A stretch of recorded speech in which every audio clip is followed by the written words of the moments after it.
Contexto Geral entrevista o ator, vereador e vice-presidente da Comissão de Educação, Cultura, Desporto e Lazer de Fortaleza, Paulo Diógenes.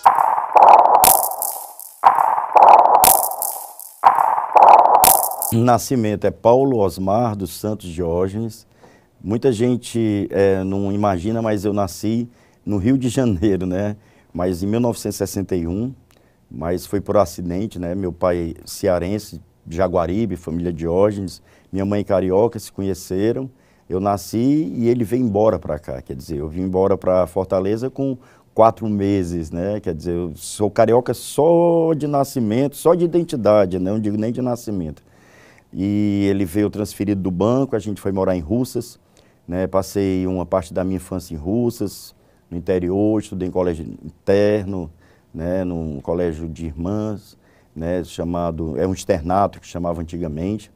E sou muito feliz que eu fui criado no interior. Minha infância inteira, minhas férias, foi no interior, no lugar chamado Sombrio, que era da minha família, né? Que no interior de Jaguaribe. E isso me fez com que eu me tornasse artista, eu acho, né? Porque no interior é brincadeira, né? No interior é brincadeira no mato, você tem toda aquela liberdade. E eu fico muito feliz em ter me criado no interior. E eu acho que hoje, né, as pessoas sentem muito falta, os jovens, as crianças, né, dessa maneira que a gente foi criado, né? De criatividade, de inventar brinquedos, né? As brincadeiras incríveis, viver na natureza. E ele foi transferido, né, como era do Banco do Brasil, foi transferido para aqui, para Fortaleza. E aqui começou a história dele em Fortaleza como político também, né? As pessoas não sabem, meu pai foi deputado, foi 4 vezes deputado estadual, meu pai chamou Osmar Diógenes, né? Mas sempre eu tinha na minha cabeça acho que até um pouco de rebeldia, né? O jovem da época de 70 tinha essa rebeldia, né, da época de hippies. E foi quando eu resolvi, né, ser rebelde também. Resolvi fazer teatro, né? Em 1979 eu estreiei no grupo de teatro da Universidade Federal do Ceará, com o espetáculo Padre o Podre, texto de Walden Luiz, dirigido por Eltídio Honório, né? E foi uma época do pessoal da universidade que estava fazendo comunicação e eu me meti no meio, né? Isso com 16 anos. Me meti no meio deles, né? Inclusive pessoas maravilhosas fizeram esse espetáculo, uma pessoa que eu amo até hoje, que eu tenho um carinho, que chama Nonato Albuquerque, era ator, fazia parte do espetáculo, né? Rita Oliveira, tantas pessoas, hoje a Elza, né? Que hoje é aí assessora, né? Lá em Brasília, chefe de gabinete, quer dizer, muita gente boa passou. Mas eu fui embora para o Rio de Janeiro, né? Me mandaram para o Rio de Janeiro para me trabalhar no Banco do Estado do Ceará, sabe que é você virar bancário, né? Mas aí eu fui para o meu teatro. E foi no Rio de Janeiro que mudou minha vida, que na época na década de 80, eu assisti um espetáculo chamado Dizes e Croquetes, que era um espetáculo maravilhoso, que tinha Lene Deire, Cláudio Tovar, Ciro Barcelos, que eram 6 homens vestidos de mulher.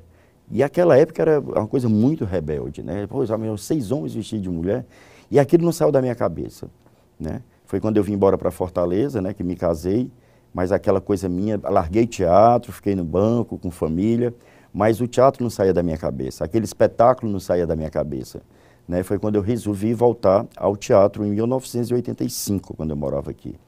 E em 86 eu comecei essa minha carreira de humor, né? Por que eu comecei a carreira de humor? Porque o teatro não ia ninguém, né? Ninguém tinha esse costume de ir ao teatro, né? E a gente fazia espetáculo só para os amigos e para os vizinhos. E 2 dias, porque em 2 dias não tinha mais público. E aquela frase do Milton Nascimento eu acho incrível, né? Que o artista tem que ir onde o povo está. Então eu digo, estou nos bares, né? E saí, né? Eu e a minha ex-mulher, a Neidinha Castelo Branco, a gente foi para os bares. E nos bares começou esse movimento de humor que está até hoje em Fortaleza, graças a Deus.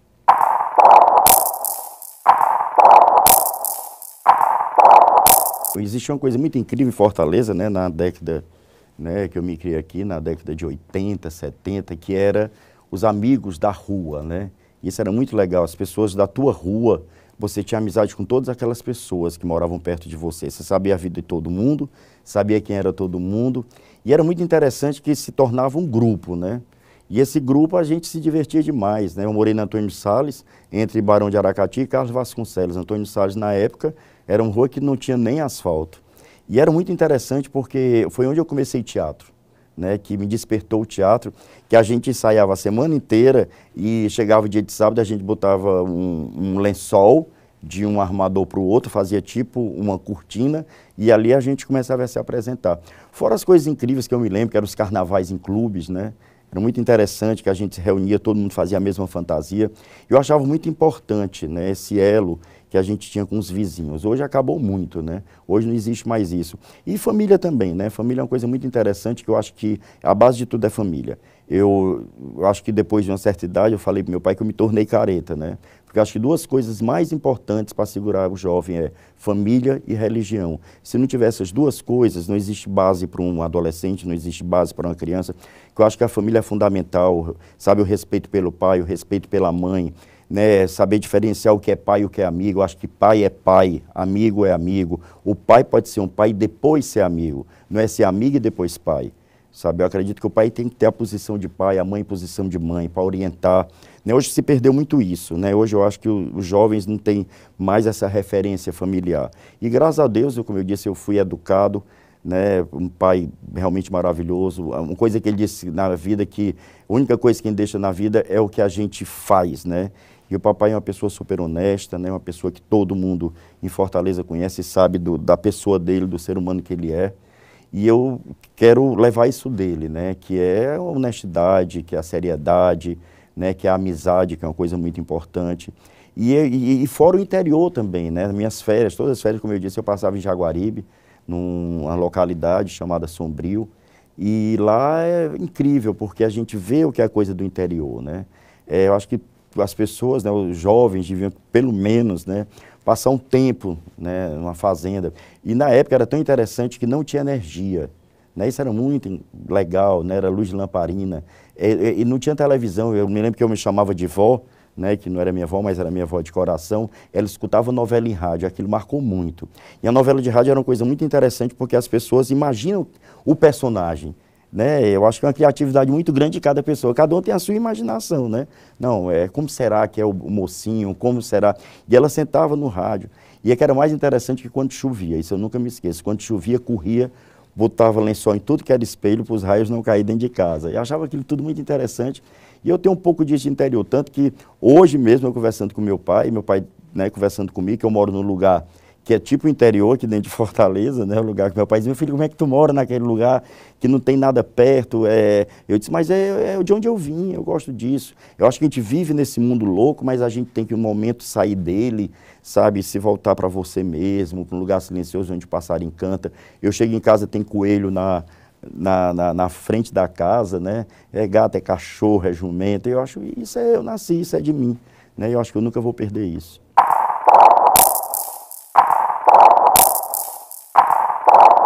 O humor, né, dos bares é muito interessante. Quando eu fui para os bares, né, foi em 1986 que eu fui para o Casbar, não é Casbar, é Casbar, que era Bar do Chute com Abolição, né, e não tinha esse costume aqui, ninguém, né, não entendia bem o que era, né, porque eu acho que tudo na vida é destino mesmo. A dona foi me assistir, a dona do Casbar, Ana Risato, foi ao teatro universitário, me viu. Eu fazia uma mãe muito doida, que levava a filha para ela fazer um strip. A filha era bem certinha, e ela disse: eu quero que você faça essa mulher no bar. E eu fui, né, precisando e com essa ânsia de coisas novas, que até hoje eu tenho isso na minha vida, né, minha vida ela se modifica do dia para a noite, né, e eu fui para o bar, né, fui para o Casbar, e lá começou essa história, né, de humor. E a Ana queria que eu fosse para outros bares, mas as pessoas: não, teatro em bar não me interessa, não quero teatro em bar, né? Mas aí até que um dia, né, um bar que eu acho que marcou muito o humor no Ceará, que chamava-se Chopin Bar, que era no Shopping Aldeota, até um dia que eu fui para o Chopin Bar, né, que era um bar que quando eu comecei, eu me lembro que eu comecei numa quinta-feira, com 2 mesas no Chopin Bar. Me lembro também quem era um pessoal da Unifor, que fazia direito e estavam nessa mesa. Resumindo, eu comecei na quinta-feira, com um mês, às quintas-feiras, não cabia mais um ser humano lá dentro, né? E quinta, sexta, sábado. Mas o interessante do Chopin Bar, eu descia de ônibus, porque o ponto até hoje existe no Shopping Aldeota, na parte baixa, né, não sei, o shopping alto, o ponto de ônibus ainda é ali. Eu descia do ponto de ônibus, descia de carro de polícia, e as pessoas não sabiam o que era, porque não tinham visto nunca aquilo. Né, eu entrava por trás toda a vida, gritando, era muito interessante, teve gente que foi para... Porque na época não tinha celular, pegou o telefone para ligar até para a polícia, né? Quer dizer, e eu gostava, sabe? Isso era, assim, era totalmente diferente, era o que eu tinha visto na década de 80, o Dizzy Croquettes, no começo dos anos 80, no Rio de Janeiro, que era exatamente a irreverência, né? E agora vocês imaginam que é 1986, em Fortaleza, um homem vestido de mulher, filho de um deputado. Quer dizer, imagina o que é que eu passei, o que é que eu vivi, né? Mas sempre eu soube o que eu queria, sabe, onde é que eu queria chegar, e eu saberia que as pessoas iriam entender futuramente o que é que eu queria. Então eu tive essa paciência de esperar, sabe, as pessoas tinham muito preconceito no começo, muita gente criticava, sabe, falava mal, muitas vezes eu fui humilhado até nos bares, né, tipo assim, opção sexual, você está vestido de mulher, então você é um gay, você é um... Desculpa aí se você é um viado, né? Mas eu sabia o que é que eu queria, sabe? Isso para mim nunca... Tanto que críticas para mim, sabe, eu levo, se for bom eu guardo, se for ruim eu jogo no lixo.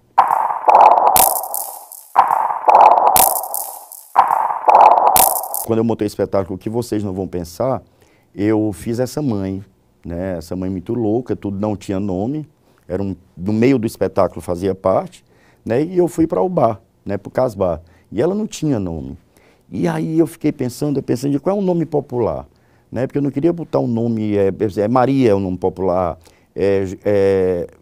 Raimundinha, pronto, Raimundinha é um nome comum, é o nome de uma mulher comum, e a Raimundinha é uma mulher comum, né? Mas aí eu digo, não, eu tenho que botar mais além, né? E ela na época, né, na década já em 90, ela se chamava-se Raimundinha Gereissati Bezerra, prima legítima do Adalto Bezerra e amante do Tasso Gereissati, né? Que era uma brincadeira que eu fazia com o Tasso, né? Que a gente brinca só com quem a gente respeita, com quem a gente admira. E até no aniversário do Tasso eu brinquei com ele, né? E com a Renata, eu dizia assim, ei, tu pode ligar para o telefone comunitário, dizendo para me parar em cima do Tasso, dar em cima dele, você não se garante não. Era uma coisa muito engraçada, as pessoas viam que era até uma homenagem. E aí surgiu o nome Raimundinha, né? E aí foi muito interessante que eu acho que na vida sozinho você não consegue nada. Na década de quase, nos anos 1990, eu conheci pessoas que alavancaram muito minha carreira, que eu agradeço até hoje, sabe? Que eu acho que gratidão é uma coisa que a gente tem que guardar para sempre. Uma das pessoas chama Francisco Bilas, que foi diretor, né, de um jornal daqui de Fortaleza, que me ajudou muito, tá entendendo? Que acreditou no meu trabalho, o Aimar Martins, né, a Aimar Rodrigues Martins, que era dono do My Way, no Yacht Club, que era um bar aqui onde dava alta sociedade, e através do My Way, desse piano bar, que era no Yacht Club, eu passei a fazer aniversários, né? Tinha aniversário do dono da empresa tal, que eram pessoas de opinião, né? Pessoas de situação financeira muito boa, e eu comecei a fazer essas festas, Natal, e comecei a frequentar, né, essas festas. Quer dizer, e nisso, na década de 90, veio o Ciro Santos para cá, né? E aí começou esse movimento, veio o Ciro para cá, e a gente montou o lendário espetáculo chamado Caviar com Rapadura, que até uma banda tomou o nome, né? A gente não tinha patenteado, mas a gente começou isso em 90, né? O Caviar com Rapadura, e nisso surgiu o Festival Brega do Pirata, né? Que surgiu Rocicleia e Meirinha e Laiutinho, e surgiu o Festival Universitário, que um Falcão com I'm Not Dog No, e se tornou o movimento do humor que existe até hoje.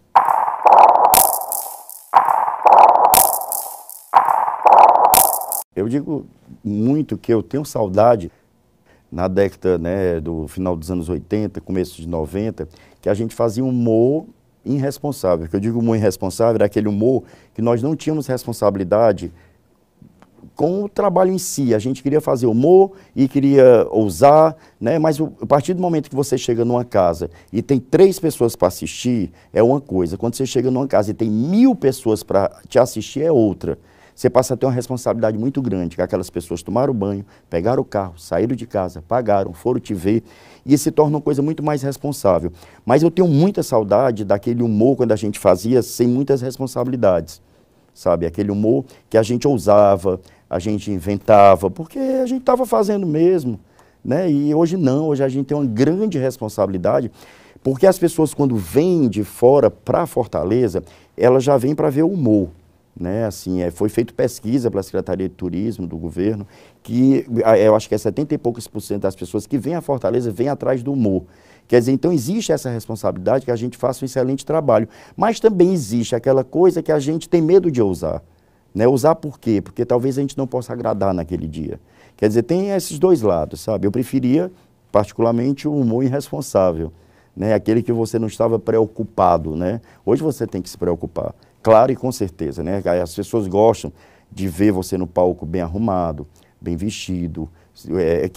Aquela coisa assim, ele se vestiu para mim, né? Isso é muito legal. Mas eu acho que o humor hoje tem várias, né, vertentes do humor, e eu acho que legal que esteja mesmo. Eu digo sempre, para mim, eu acho que no humor do Ceará, eu já cumpri com minha responsabilidade, né? Assim, eu não tenho, tá entendendo? Assim, eu acho que existe, né? Ele se renova, ele muda, né? E o humor do Ceará está mudando, sabe? Existem pessoas, sabe, maravilhosas que estão fazendo humor, mas eu acho que eu já dei minha contribuição, entendeu? Assim, eu me sinto hoje, sinceramente, realizado, né? Com a direção que eu dei ao humor, sabe? E hoje eu estou do outro lado, né? Eu estou do outro lado para que isso tenha continuidade, para que isso não pare aqui, para que esse humor não morra aqui e que ele seja eterno e que as pessoas daqui a 100 anos, sabe, estão falando, sabe, do humor do Ceará. Eu quero hoje eu estou mais focado para esse trabalho do que para os palcos.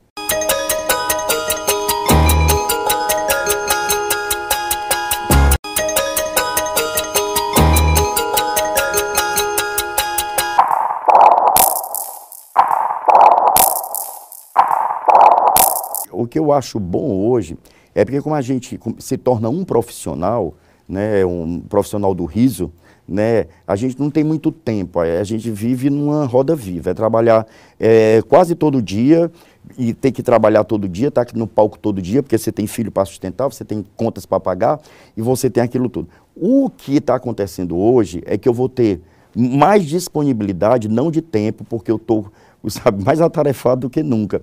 Mas eu posso dar mais um tempo para que eu possa criar, para que eu possa pegar um excelente diretor, para que eu possa pegar um excelente redator, para que eu possa fazer um excelente trabalho. Tá entendendo? Eu não quero mais estar como eu estava, assim, né? São 27 anos, né, desse trabalho quase diário, né? O que é que eu quero? Eu quero agora é melhorar, é trabalhar menos, mas com a qualidade melhor. Mas a Raimundinha jamais eu posso deixar na minha vida, tá entendendo? É uma coisa que me realiza. O palco, eu sou muito mais seguro em cima do palco do que fora dele, é impressionante. Eu me sinto muito mais, sabe, eu sou muito mais forte em cima do palco. Fora dele eu acho que eu não sou tão forte quanto em cima dele, né? As pessoas em cima do palco ficam inseguras, ao contrário, é onde eu, sabe, tenho segurança.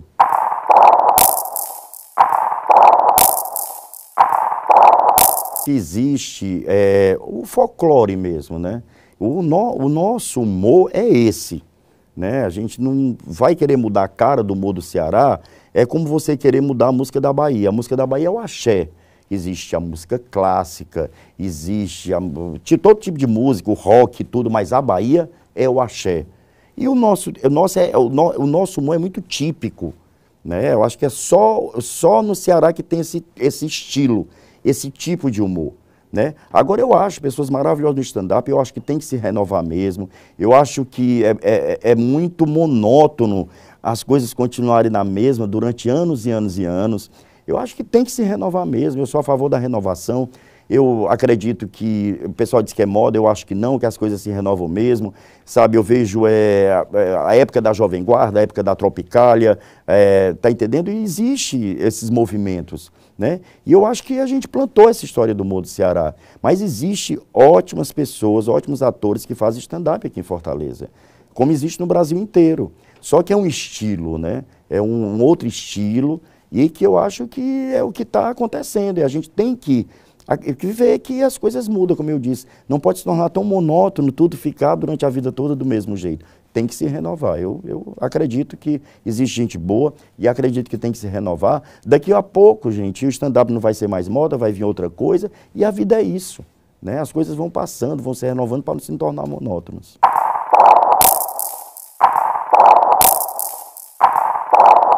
O humor, ele é politicamente incorreto, né? O humor, ele mexe com o quê?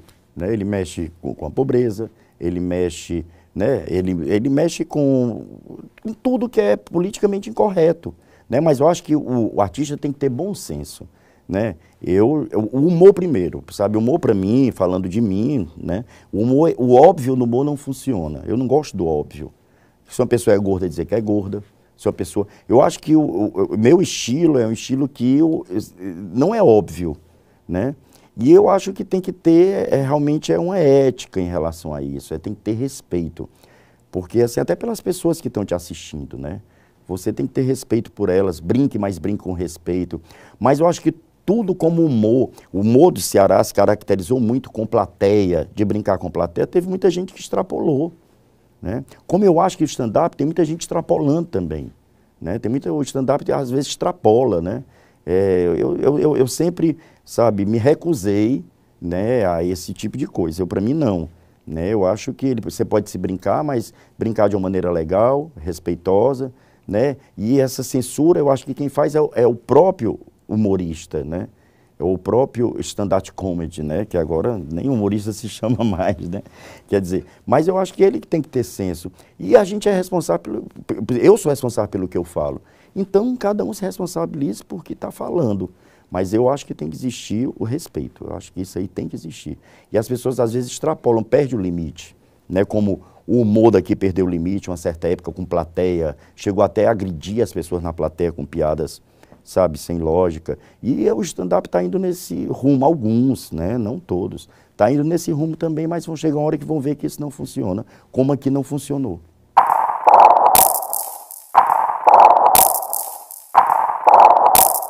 Olha, se eu disser que eu saio de casa para ver show de humor, eu estou mentindo. Eu não saio para ver show de humor de casa. Porque eu já trabalho com isso. Eu gosto muito de comédia, né? Como eu vim do teatro, né? Eu adoro comédias, né? Um teatro, assistir uma comédia. Porque a gente vai assistir humor, é até chato. Porque quem vai assistir humor, eu observo mais do que rio. E quem está me vendo está achando que eu não estou gostando.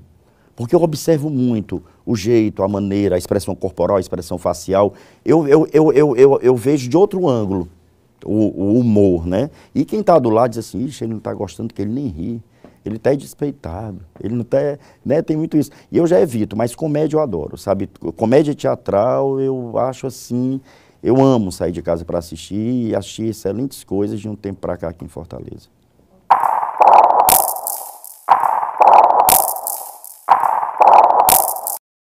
Olha, eu estava dizendo um dia desse que o mal da humanidade, de nós seres humanos, é o julgamento. Né? A gente adora julgar, é impressionante, eu me policio muito para isso. A pessoa não sabe nem onde é que está vindo a história, já julga, né? Eu acho que o ser humano tem uma necessidade de julgamento. Né? E eu fui muito julgado, né? As pessoas me julgaram muito, né? Sem me conhecer, sem saber o ser humano, sem saber... Né? E aprendi também a dividir muito na minha carreira o Paulo Diógenes e o Paulinho, né? E o Paulo Diógenes artista. Eu não levei para casa o Paulo Diógenes artista e nem tirei o Paulinho de dentro da minha casa.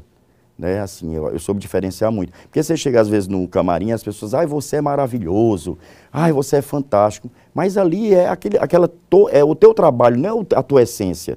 Agora, quando você leva isso tudo para casa, achando que você é maravilhoso, achando que você é excelente, achando que você está entendendo, é tudo aquilo que todo mundo falou para ti no camarim, mas não, sabe? Aquilo ali é a fantasia, né?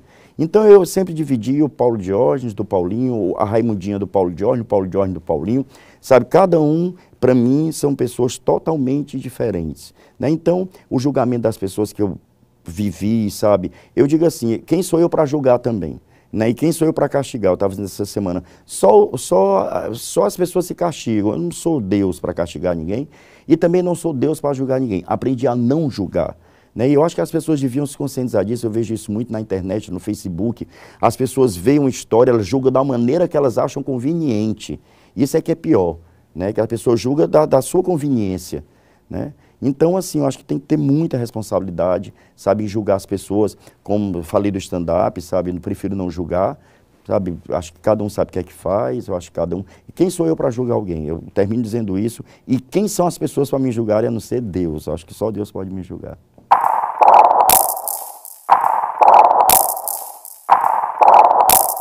Eu vim de uma geração, né, de uma geração rebelde, cara, a geração dos anos 70, e eu queria ser rebelde, eu queria ser diferente de tudo, queria ser diferente de todos, né, e realmente eu comecei a frequentar a Canoa Quebrada em 1975, onde ninguém frequentava ainda, que era um lugar que era difícil acesso até, e as pessoas fumavam maconha. E eu acho que é o tipo da coisa que é muito séria a situação, né? Hoje está muito pior, né? Mas eu acho que a porta de entrada, né, vem a bebida, né? Depois da bebida vem o baseado. E aí, se a pessoa tiver uma tendência, né, a doença que se chama adicção, pronto, né? Que a doença ela é a compulsão e a obsessão. E é muito difícil, né? Eu entrei, passei 10 anos da minha vida, né, usando cocaína. Bebia, comecei a beber e depois eu conheci a cocaína. No começo, é interessante o que a droga te leva, que no começo ela me deu, é como se fosse o pó mágico da minha vida. Foi ali que eu, né, consegui ser menos tímido, era onde eu conseguia conversar com as pessoas, era, sabe, onde eu, sabe, conseguia sair, sabe, do casulo, né, que eu era muito fechado. E ela é muito engraçada, né? Eu falo da cocaína porque ela te pega no começo, você vai para a festa, você consegue sair, você consegue fazer sexo, você consegue tudo. E no final, mais na frente, ela te tira isso tudo. É impressionante. No final, eu não saía mais de casa, eu era trancado dentro de um quarto, eu urinava nos cantos da parede com medo de sair de dentro do quarto, era paranoia, dita paranoia. Eu com 54 quilos, né, e eu me via assim numa situação onde eu me tratava ou eu morria, porque eu não tinha... Eu começava a usar droga terça-feira, usava terça, quarta, quinta, sexta e sábado sem comer, sem beber água, sem dormir e sem tomar banho. Aí você imagina o que é, né? Quando eu resolvi, né, eu acredito muito numa coisa de um tempo para cá que é Deus, né? Eu estava com uns amigos um dia, né, isso já era uma sexta-feira à noite, eu tinha começado na segunda-feira, eu acho, a usar droga, já virado, sem dormir, e olhei e disse, o que é que eu estou fazendo da minha vida? Né, ver aquela coisa, eu digo, não, mas isso aí é nóia, porque eu já estava muito tempo virado, isso é nóia. Aí aquilo não saía da minha cabeça, eu pedi para me deixar, eles saíram, foram me deixar num bar onde estava meu carro, eu sentei, e eu digo, não, vou pedir ajuda, e o que hoje eu quero, né, trabalhar é a desinformação da juventude. Sabe, eu era totalmente desinformado, sabe, eu não sabia o que era, sabe, eu usava drogas sem peso na consciência nenhum, porque eu não sabia o mal que ela podia fazer, eu não sabia que eu era uma pessoa doente, eu não sabia de nada, então não tinha nenhum peso na consciência em usar, né, mas foi Deus, sabe, eu acho que me mostrou nesse dia, e eu fui para casa e não consegui dormir. Quando chegou a noite, eu tinha um show na Shopping Pizza, eu pedi para me levar para o hospital. Era tanto assim, a minha desinformação, que eu fui batendo num hospital em Fortaleza, procurando um médico de emergência. Foi quando ele disse, não, vai procurar um lugar especializado. Um lugar especializado? O que é lugar especializado, né? Eu sabia que existia uma instituição em Fortaleza, que era o Desafio Jovem, na época, né? Mas como desafio era um tratamento bíblico, né, e tudo, eu achava... como se que a religião salva, claro, a religião não, mas eu acho que Deus salva, né? E aí para mim não me identificava, e aí eu fui para o hospital, ele me internou, né? Eu fiquei no hospital internado, esse médico eu queria até hoje descobrir quem era, eu ainda tinha vontade de pegar o prontuário do dia 31 de janeiro de 1999 para saber quem foi, o horário, né? Porque eu tinha um sonho de saber quem foi esse médico, ele me internou, ele disse, não, vou te internar com problema gástrico. E foi aí que começou a mudar a minha vida, né? Porque eu não me arrependo de ter usado droga, não me arrependo porque eu me fiz gente, me fiz humano, sabe? Eu mudei muito, sabe? Me tornei um outro ser humano, né? E ela me levou para muita coisa ruim. Eu não consigo entender quem diz que droga é bom, né? Eu frequento um grupo de autoajuda, né, até hoje, uma irmandade, e eu vejo pessoas dizendo assim, droga é bom. Para mim não foi bom, sabe? Em nenhum momento eu tenho lembranças boas de droga. Porque nada que eu vivi com droga foi real, né? Nada foi real, tudo foi ilusório, sabe? E para mim foi muita depressão, porque quando eu terminava de usar, acabava o dinheiro, eu ficava sozinho. Só por hoje eu jamais quero voltar àquela vida. Assim, para mim não, sabe, não faz mais parte da minha vida. 31 de janeiro eu completei 14 anos limpo, né? Quando eu falo limpo, porque álcool também é droga, gente, não se iluda, só que é uma droga lícita, né? Que a porta de entrada de todas as drogas é o álcool. Eu vejo muito pai pegando o filho, bebe, meu filho bebe, como se ele fosse ser macho bebendo. E eu acho que a concepção é diferente, você tem que ser homem, né? Então, cuidado, sabe, esses pais que pegam o filho, beba quê? Beba cervejinha. E se ele for propenso à doença? Né? Se ele for propenso à adicção? Né? O que é que você está fazendo com seu filho? Ou então já vi situações de mãe que fumavam baseado com o filho e hoje os filhos estão quase morrendo e as mães se culpando. É muito bonito isso no começo. Eu fumo baseado com meu filho, eu bebo com meu filho. Mas eu acho que não é legal não, porque depois a consequência é muito grande, mais do que você imagina.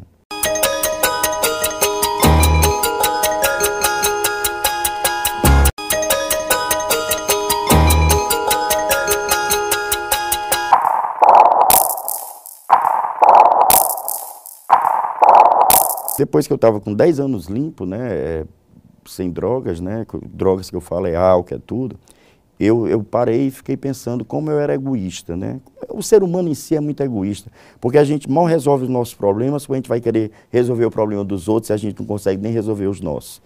E aí eu parei, pensei, eu digo, não, eu tenho que fazer alguma coisa, né? Eu vejo, sabe, até hoje, muita gente sofrendo na rua, sem apoio, sabe? Tratamento de dependência química é muito caro, sabe? É muito caro. Quem acha que tem instituições de dependência química que cobram 14 mil reais por mês, tem a instituição, sabe, do nível médio é 4 mil reais por mês. Como é que uma família pobre vai pegar um filho e vai internar numa instituição dessa?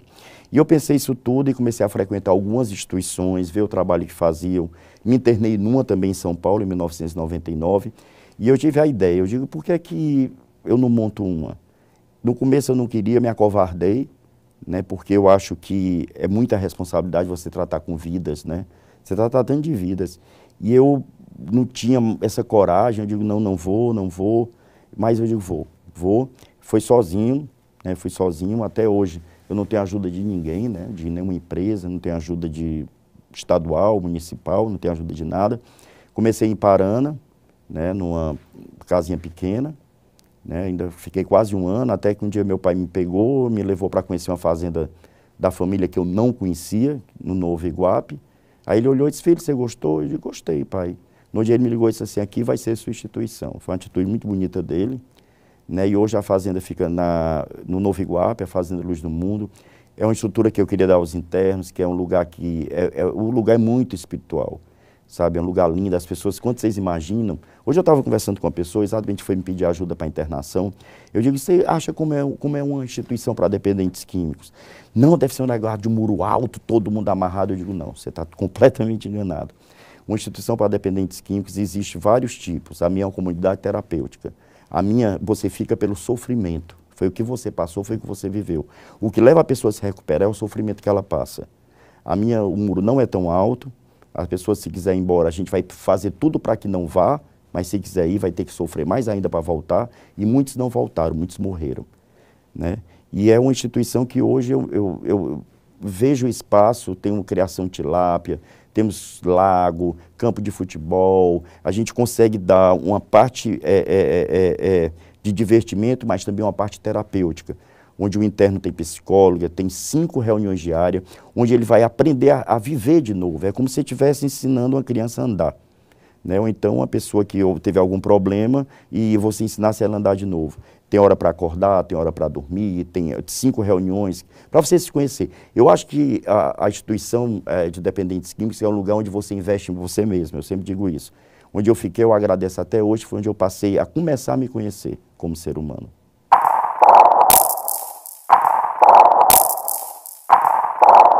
Quando chegou eu saí de uma TV nacional, no qual eu estava contratado, né, eu fiquei 2 anos com a Ana Hickman, né, no Tudo é Possível, e quando eu saí do Tudo é Possível, eu cheguei para o Ratinho, fiz algumas participações, saí, eu digo, não, agora eu vou me aquietar, né, eu vou trabalhar 2 vezes por semana, vou morar no sítio, que eu estava morando lá, em frente à fazenda tem um sítio, uma casa, e eu digo, eu vou para lá. Aí o que é a vida, né, eu lá, indo para a praia, deitado, trabalhava quarta, Não, quinta eu trabalhava no Crocobit e sábado no Beira Magril. 2 vezes por semana só, não estava viajando. Foi quando eu recebi uma ligação perguntando se eu não queria me candidatar a vereador, porque eu já era filiado ao partido. Aí eu, como? Eu candidatar a vereador? Sim. Aí no primeiro momento eu disse não, eu digo não, não quero. Aí desliguei o telefone, aí fiquei pensando, tu vai se acovardar? Aí é a história de se acovardar, né?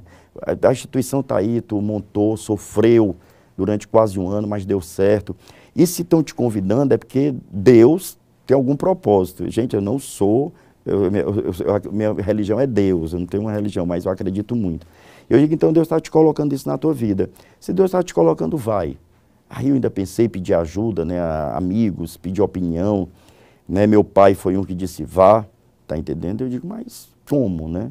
Apesar de eu ter nascido dentro da política, porque muita gente também, né, diz assim, é porque o Paulo Johnny caiu de paraquedas na política. Não foi. Meu bisavô foi deputado do Império, né? Eu tenho uma família toda de político, meu avô, meu pai, são gerações. Eu tenho um primo que é deputado, eu tenho um cunhado que é vereador, eu tenho um primo que é outro primo também que é deputado, meu pai foi deputado, quer dizer, é uma família política, né? A família Diógenes é uma família tradicionalmente política. Mas eu não me interessava, e quando convidou, eu digo, aí eu pensei, eu digo, pronto, chegou o momento de eu ampliar, porque eu sei que a dificuldade que uma pessoa, que um dependente químico passa, eu sei da dificuldade das instituições, falta de apoio governamental, eu sei porque eu passei isso e vivi isso. Eu digo, então chegou o momento de eu ir e fazer. Quero dizer para as pessoas que eu não tenho interesse nenhum de nome, porque graças a Deus eu construí meu nome, financeiramente era mais viável fazer show, sabe, mas eu acredito. Eu acredito que se pode fazer muita coisa, porque muitos políticos, né, na campanha levantaram a bandeira da dependência química, né? E um jornalista, Antônio Viana, publicou, que eu fiquei emocionado, que ele disse assim, o único candidato que tem condições de falar de dependência química se chama Paulo Diógenes. Nenhum tem condições, estão falando para se eleger, né? Porque eu comecei a fazer um trabalho na minha instituição, fazem quase 4 anos, né? Não foi a intenção de eu ter uma instituição para ser vereador, porque isso eu nem passava pela minha cabeça. Quer dizer, sou um dependente químico em recuperação, sabe, há 14 anos, e até hoje eu disse e repito para quem está assistindo que existe saída, sabe, que eu vejo jovens achando que não tem saída, tem sim, é só querer, porque eu quis, sabe, se eu não quisesse eu não estaria aqui, eu estaria, eu acho que já morto, ou estaria louco, ou não sei onde é que eu estaria, né? Mas eu acreditei que a recuperação existe e é uma recuperação diária. A dependência química eu tenho como uma doença que não tem cura, que a gente vive só por hoje, vive um dia de cada vez, como eu vivo só por hoje, o mais importante foi hoje que eu não usei drogas, entendeu? E eu passo para você que está assistindo, para quem está vendo, que existe uma saída. E a coisa que eu peço muito é que a família não abandone. Sabe, porque eu vejo a mãe desistindo, o pai desistindo, porque eu sei que é difícil, mas não abandona teu filho, sabe, fica com ele, sabe, vai até o último momento, sabe, porque eu acho que foi com o apoio da minha família que eu estou aqui hoje também, que eu acho muito importante. Então, depois, né, dessa história toda, eu digo, vou me candidatar. Cheguei na campanha, vi a dificuldade porque era uma campanha sem dinheiro, né, uma campanha não se faz sem dinheiro. E eu não tinha noção do que era uma campanha política. Mas eu acho, voltando de novo a Deus, eu acho que Deus me colocou no lugar certo, no momento certo e na hora certa para algum propósito. Sabe, que eu me elegi com 3.858 votos. Quer dizer, com a campanha sem R$1, sem dinheiro e ser eleito, né? Eu fui, são 43 vereadores, eu fui o 42º, né? Quase fui o último, mas foi porque Deus queria. Não importa ser o primeiro ou o último, depois que está lá dentro, o que importa é o que vai fazer. Para mim, eu acho que isso não tem. E o que eu posso vir a fazer. E se perguntam de novo, e aí você vai ficar na política? Eu entrego a Deus de novo. Sabe, se eu merecer eu fico, se eu não merecer eu não fico. Mas o que eu quero fazer a minha bandeira é a dependência química, sabe. Eu já passei, esses dias já deu problema, porque eu fui nos CAPs, AD, né, fui lá, cheguei lá, fui muito bem recebido em alguns, outros não muito bem-vindo, né, e aconteceu até uma coisa, né, que as pessoas não entenderam bem, Porque nenhum cara da vigilância sanitária liga para um bar para dizer que vai no outro dia visitar o bar. E, gente, eu sou vereador, sabe o que é que eu sou? Eu sou um fiscalizador do povo, tá entendendo? Porque eu cheguei lá, esperei 1h15 a coordenadora para me receber. Mas não foi porque eu sou vereador, tá entendendo? Porque eu estou lá para fiscalizar. Se um vereador, ela demora 1h15 para atender, imagina um paciente. Imagina uma pessoa que precisa. Aí até interpretaram mal, que eu falei no Facebook, que eu fui e esperei 1h15. Mas eu esperei 1h15 porque eu estou representando vocês. Sabe, eu não fui lá pedir nada a ele, eu não fui lá pedir nada a ninguém. Eu fui lá para ver como é que está a situação dos CAPs, porque isso me preocupa. Sabe, me preocupa ver paciente dormindo no chão, no colchão com um dedo. Me preocupa ver um ambulatório, quando você chega no ambulatório, parece uma favela. A pessoa saiu da favela e voltou para outra. E a gente tem que aprender, quando a pessoa entra em recuperação das drogas, é uma nova maneira de viver. E onde está essa nova maneira de viver? Que chega num CAPS, dorme num lugar horrível. Sabe, o banheiro sem funcionar há 4 anos, com infiltração, por causa de uma infiltração. Um banheiro onde os pacientes tomam banho, é onde a funcionária toma banho. Cadê o respeito pelo dependente químico?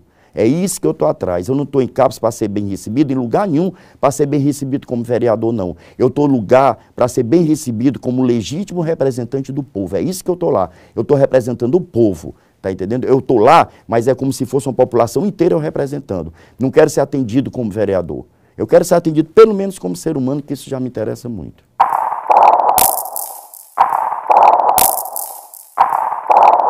Eu acho que o poder público tem que olhar primeiro a prevenção.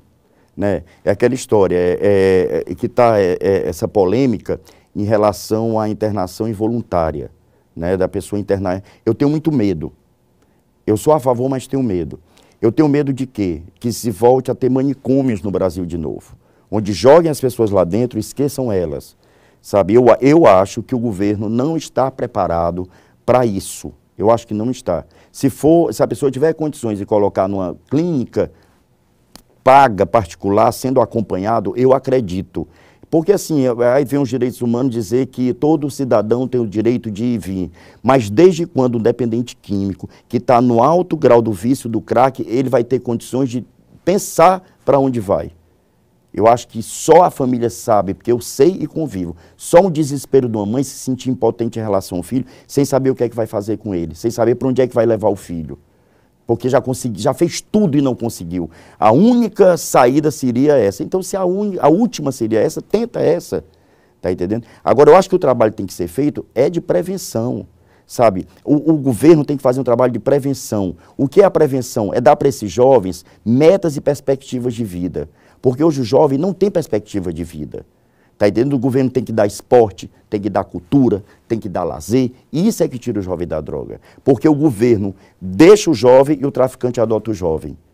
Tá entendendo? Porque o traficante é que vai criar o jovem. É onde oferece para ele, entre aspas, um futuro. Que esse futuro não existe, porque não passa 2 anos e morre. Entendeu? Então eu acho que o governo tem que ter um trabalho de prevenção correto. Depois do trabalho de prevenção, tem que ter um trabalho de recuperação. E fora o trabalho de recuperação, que é o mais importante, é o de reinserção profissional. Porque depois que você trata um dependente químico, tira ele da instituição, ele volta para onde? Para a favela onde ele morava, para os vizinhos que ele tinha, que não vai deixar de ter, e sem curso, sem colégio, nada. Ele volta ao vazio. Então, quando você trata um dependente químico, você tem que tirar ele, terminou o tratamento, ele tem que ter alguma meta, alguma perspectiva. E o governo, a prefeitura, tem que dar essa meta. Conversei com o prefeito já, sabe, a ideia que eu tenho é que destine vagas de terceirizados a dependentes químicos com mais de 6 meses limpo, acompanhado pelo CAPS. Ele não vai no CAPS tomar remédio, eu estou limpo, estou sem usar droga, continuo no teu trabalho, estou limpo sem usar droga. E empresas também, porque eu acho que as empresas deviam destinar vagas a dependentes químicos em recuperação para que eles trabalhem, para que eles tenham uma profissão futura, e isso for descontado o imposto da empresa, descontado alguma coisa, para que ele tenha essas pessoas. Eu acho que tem que levar a dependência química com seriedade, levar o dependente químico com seriedade. Eu falo sempre, não é porque você roubou, não é porque você se prostituiu que você vai deixar de ser gente. Você pode se tornar gente sim. Você é responsável pelo seu futuro, pelo seu passado já foi. Então, sabe, tenha responsabilidade com o seu futuro. E, sabe, porque às vezes existe muito, aí você fica com, sabe, eu passei por isso também, você fica se culpando de coisas que você fez quando você usava droga. Mas você fez, não tem mais jeito. Você não pode mudar a sua história, mas você pode mudar o final dela. Né? Eu acho que a gente tem que mudar o final dela. Né? Como eu estou tentando mudar há 14 anos o meu final.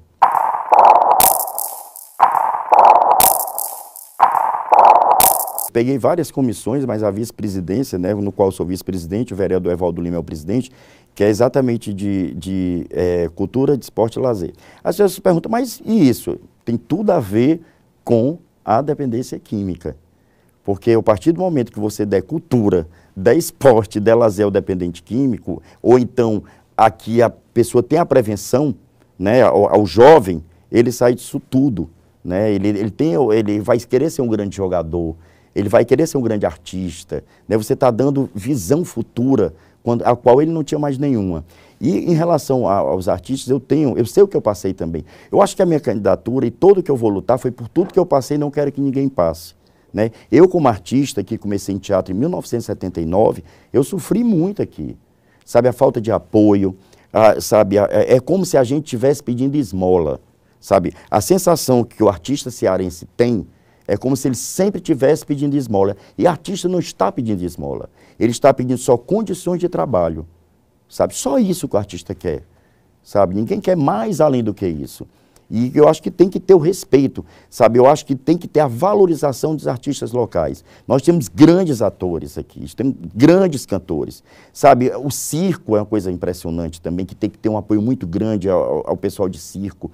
Sabe, e eu quero fazer isso, eu quero ter esse trabalho, um trabalho junto com a cultura, sabe, descobrir talentos em bairros, porque tem tanta gente boa escondida por aí, né, que eu quero fazer trabalho em bairros de 15 em 15 dias, sabe, com artistas plásticos, com cantores, com os humoristas, sabe, descobrir esse povo, onde anda esse pessoal, e dar condições dos que já estão trabalhando há muitos anos. Porque é triste você ver pessoas aqui com 20 anos de teatro, 25, da terra, sabe, mendigando nas portas. Não tem que ter isso não, tem que ter respeito.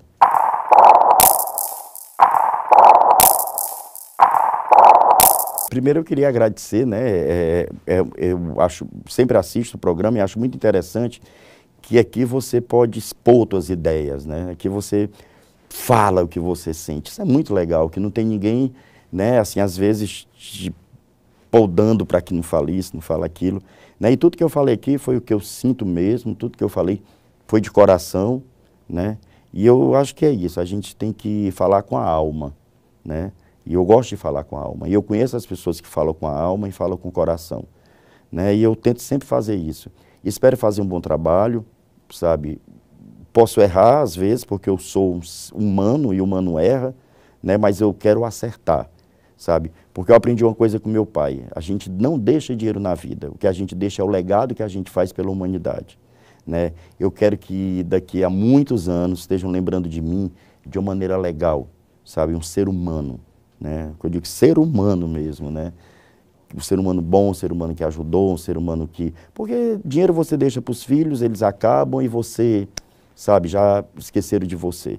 Né? Então, o que eu quero deixar é isso, quero fazer um excelente trabalho como vereador, sabe, como eu fiz com o humor, né, eu acho que eu me sinto pai do humor, né, quando eu comecei não tinha ninguém, eu fui o primeiro, e quero também mostrar, né, às pessoas que analisem bem, né, e vejam que o personagem é o personagem, o ser humano é o ser humano, né, que muita gente, a Raimundinha, não foi a Raimundinha, foi um cidadão brasileiro chamado Paulo Diógenes que se elegeu a vereador. Contexto Geral entrevistou o ator, vereador e vice-presidente da Comissão de Educação, Cultura, Desporto e Lazer de Fortaleza, Paulo Diógenes.